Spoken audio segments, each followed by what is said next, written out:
আজকের এই মহান সংসদে আমি দাঁড়িয়ে একটি কথা বলতে চাই। মাননীয় প্রধানমন্ত্রী দূরদৃষ্টিতা, মাননীয় স্পিকার আপনাকে নিয়োগ, আপনি ওই চেয়ারে বসে আছেন মানে 1971 বসে আছে।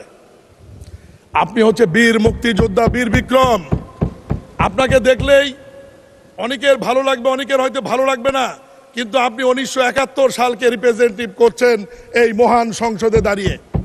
এই ক্রেডিট বিএনপির এই কারণেই, মহান স্বাধীনতার ঘোষক শহীদ রাষ্ট্রপতি জিয়াউর রহমান মহান স্বাধীনতার ঘোষণাই করেননি, উনি যুদ্ধ করেছেন এবং যুদ্ধ করে এই দেশটাকে স্বাধীন করার ব্যাপারে ভূমিকা রয়েছেন। আজকে ট্রেজারি ব্রাঞ্চে, সরকারি দলের ব্রাঞ্চে আজকে আমাদের আনন্দের বিষয়, বহু মুক্তিযোদ্ধা আমাদের সামনে বসে, জয়নাল আবেদিন ফারুক, আমাদের মনিরুল হক চৌধুরী, আমাদের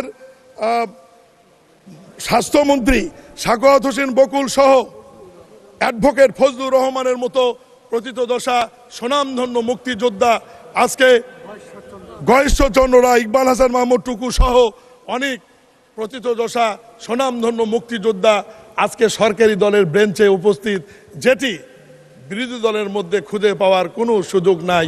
মাননীয় স্পিকার, মাননীয় সদস্য, এক মিনিট। বিরোধী দলের বেঞ্চেও মুক্তিযোদ্ধা রয়েছেন, আমি নিজেই রণাঙ্গনে দেখেছি। গাজী নজরুল ইসলাম সাতক্ষীরা, তিনি একজন মুক্তিযোদ্ধা। Please continue.